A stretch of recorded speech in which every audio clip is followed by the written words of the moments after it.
आप सभी को Radhe Radhe. UP TET 2026 mathematics में आज हम प्रैक्टिस सेट 2 लाए हैं और आज भी हम टॉप 15 क्वेश्चन लेके आए हैं जो प्रीवियस ईयर क्वेश्चंस हैं।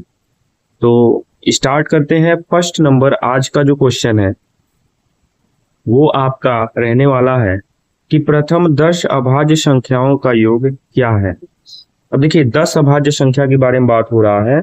तो पहली अभाज्य संख्या होती है 2, 3, 5, 7, 11, 13, 17, 19, 23। एक बार देखते हैं 1, 2, 3, 4, 5, 6, 7, 8, 9। 23 के बाद आपका हो जाएगा 29। अब इसको जोड़ देंगे। जोड़ने का पैटर्न क्या रहेगा? 9 1 10, 7 3 10, फिर उसके बाद 7 3 10, तो 10 20 30 हो गया। 30 और 2 32, 5 37, 37 और 3 कितना हो जाएगा? 40। 9 49 को 9 हासिल 4 और 2 2 4 5 6 7 8 8 4 12, यानी 129। ऑप्शन नंबर बी आपका क्या हो जाएगा? सही हो जाएगा। तो कोई भी अगर आपसे पूछता है कि प्रथम 10 अभाज्य संख्याओं का योग क्या होगा तो उसका आंसर होने वाला है 129। यहां पर कुछ चीजें आपको बता दें। जो 2 होता है सबसे छोटी सम अभाज्य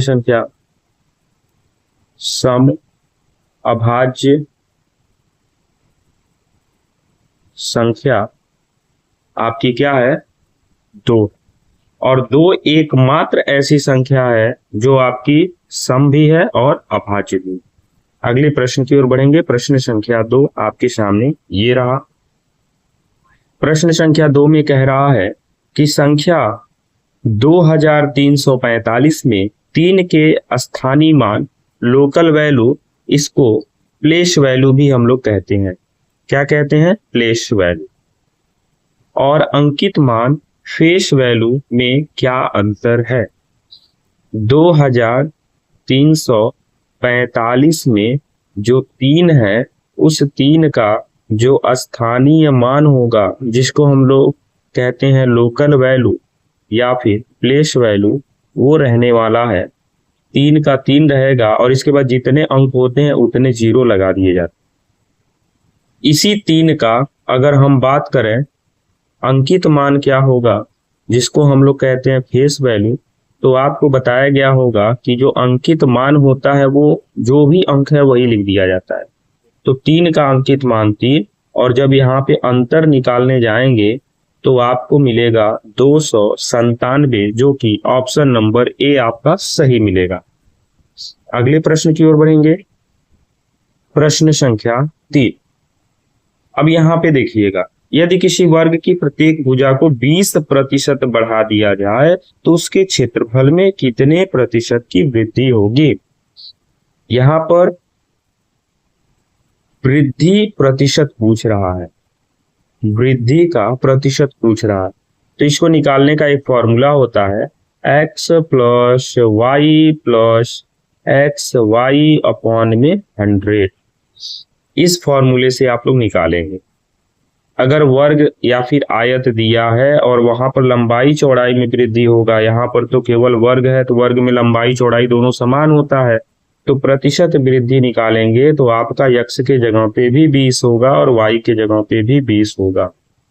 और यहाँ हो जाएगा 20 गुणे 20 और बटे में 100। 0 से 0 और 0 से 0, 20 20 हो जाएगा 40 और 2 दूना 4। इस तरह से आपका 44% निकल जाएगा, जो कि ऑप्शन नंबर बी आपका सही हो जाएगा। क्वेश्चन नंबर 4 देखते हैं। यह भी एक अच्छा प्रश्न है। इस प्रश्न में बात हो रहा है कि 9 वस्तुओं का औसत भार 15 किलो है। अगर 9 ऑब्जेक्ट है और वो 9 ऑब्जेक्ट बराबर है 15 केजी, 9 ऑब्जेक्ट का रिलेशन 15 केजी है, तो यहाँ पे आप क्या कीजिए, ऑब्जेक्ट निकाल लीजिए।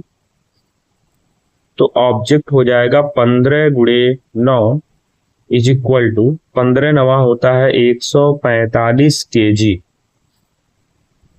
अब इसी तरह से सेकेंड कंडीशन में एक वस्तु जोड़ देते हैं। तो पहले तो था 9 ऑब्जेक्ट, अब एक और आ जाएगा तो कितने ऑब्जेक्ट हो जाएंगे? हो जाएंगे टोटल 10 ऑब्जेक्ट।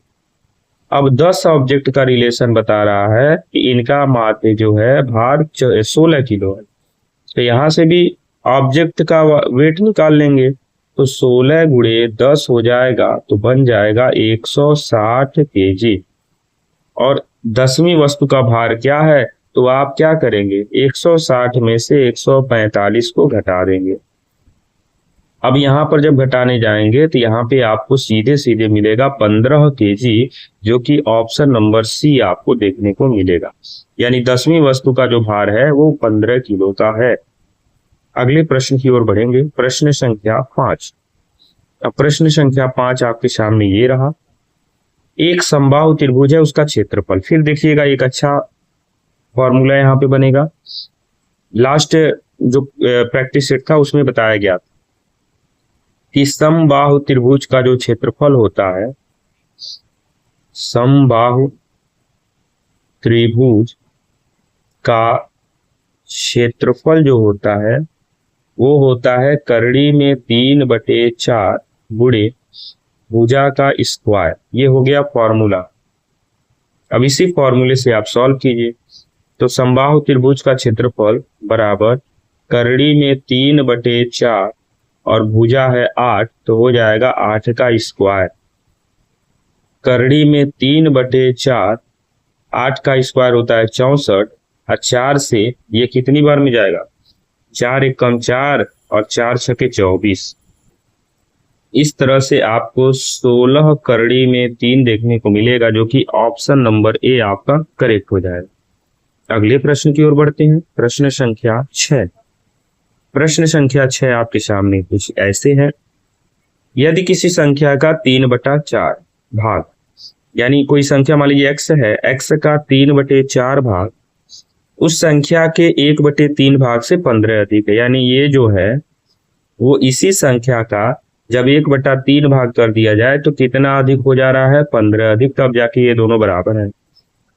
ये हो जाएगा 3x/4 और ये हो जाएगा x/3, बराबर आपका हो जाएगा 15। दोनों x को एक साथ लाएंगे तो 3x/4 और x/3 बराबर आपका हो जाएगा 15।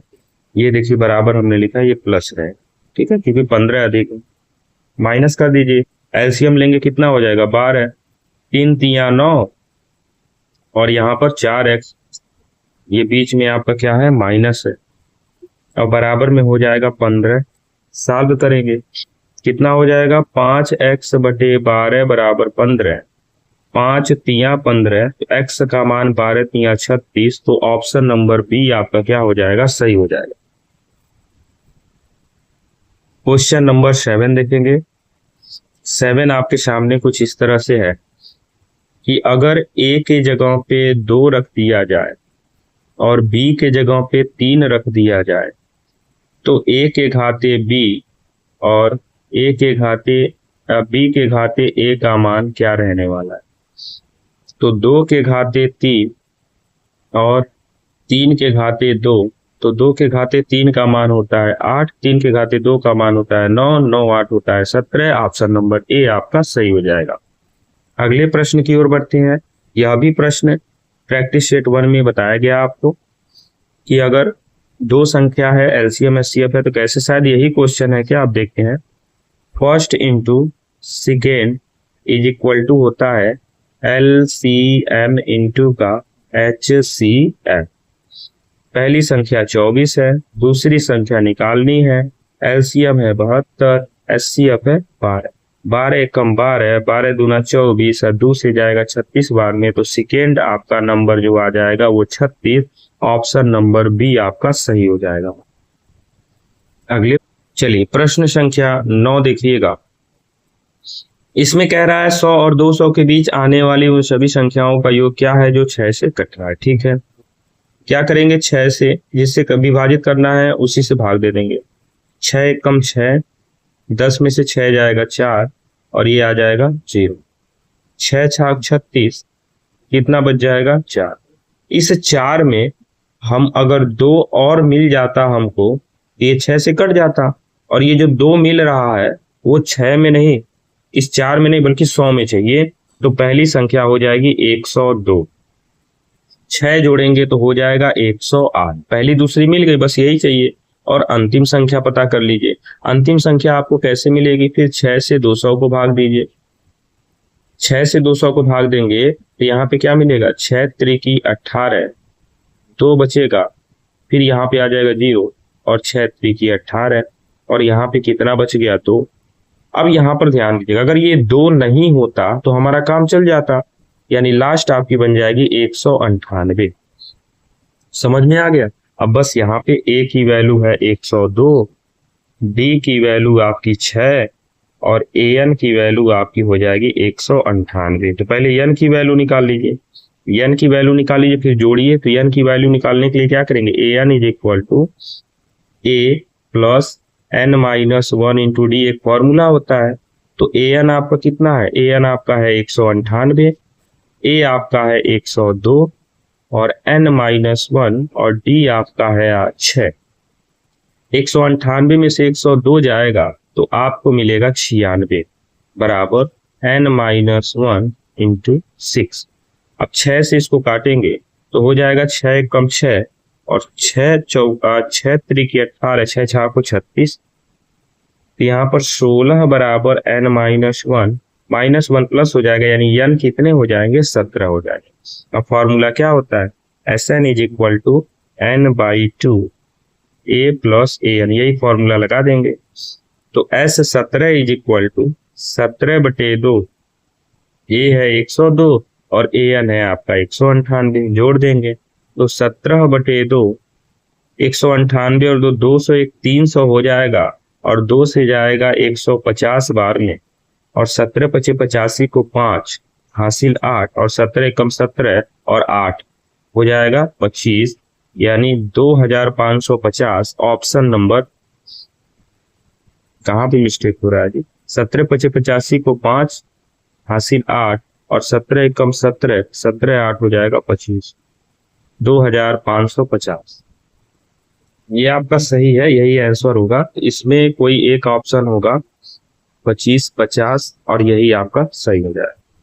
अगले प्रश्न की ओर बढ़ेंगे। प्रश्न संख्या 10 आपके सामने ये रहा। यदि एक वृत्त की परिधि 44 सेंटीमीटर है तो उसका क्षेत्रफल ज्ञात है। वृत्त की परिधि होती है 2πr और ये दे रखा है 44। पाई का मान होता है 22/7। अब यहां से 22 से कम 22 और 22 दूना 44 और 2 से 2 कट गया तो r का मान यहाँ पे निकल जाएगा 7 सेंटीमीटर।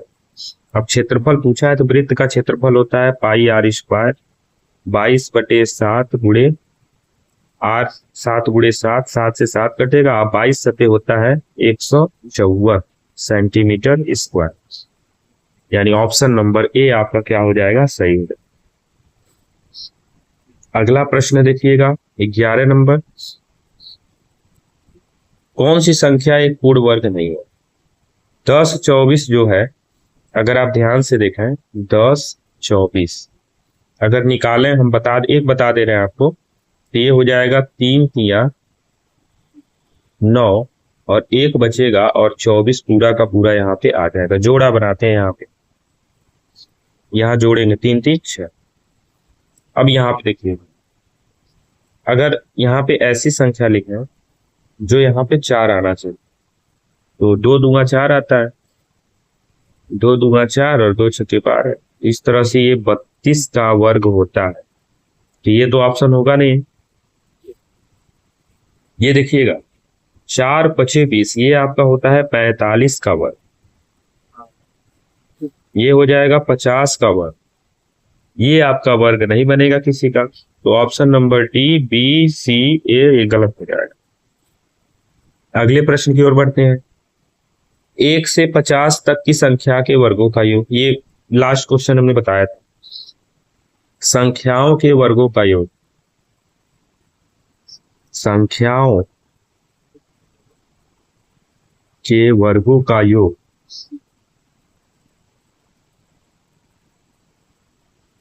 बराबर फॉर्मूला होता है n+1 2n+1 अपॉन 6। अब इसी को सॉल्व करेंगे। संख्या क्या है? 50 तक है, तो 50 और 50 51। अब 50 गुना 101 101 और बटे में कितना हो जाएगा? 6। 2 तिया 6 और 2 से जाएगा 25 बार में, अब 3 से 17 बार में।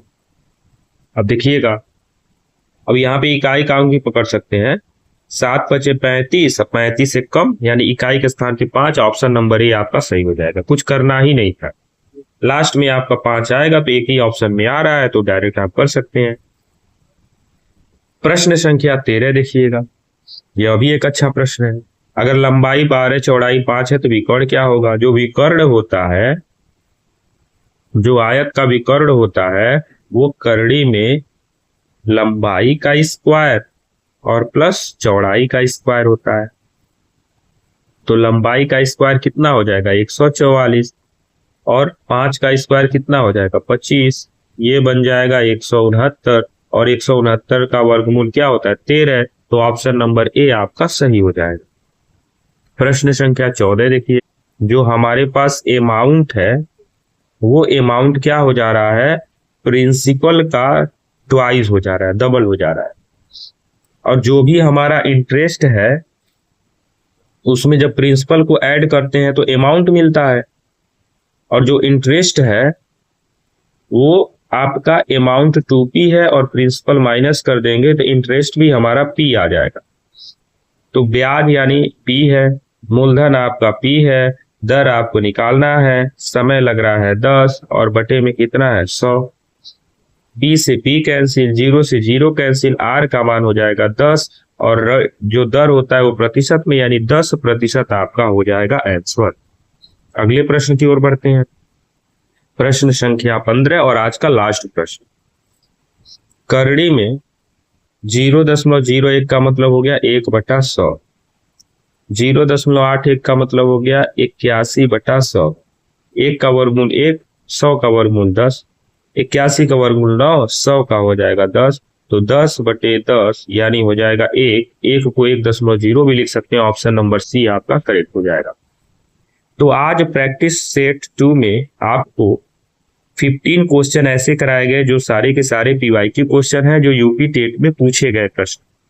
तो ऐसे ही आपको प्रैक्टिस सेट मिलते रहेंगे। हमारा ये लक्ष्य है कि हम 500 प्लस आपको पीवाईक्यू क्वेश्चन करा दें ताकि आपको यूपी टेट में मैथ्स में प्रॉब्लम ना हो। बहुत जल्द साइंस का भी एक सीरीज आने वाला है, उसमें भी प्रैक्टिस सेट में पीवाईक्यू क्वेश्चन को ही लेके आया जाएगा। तो अगर आप मेरे चैनल से पहली बार जुड़े हैं तो चैनल को सब्सक्राइब कर लें ताकि यह सब वीडियोस आपको बहुत ही आसानी से उपलब्ध हो सके। राधे राधे।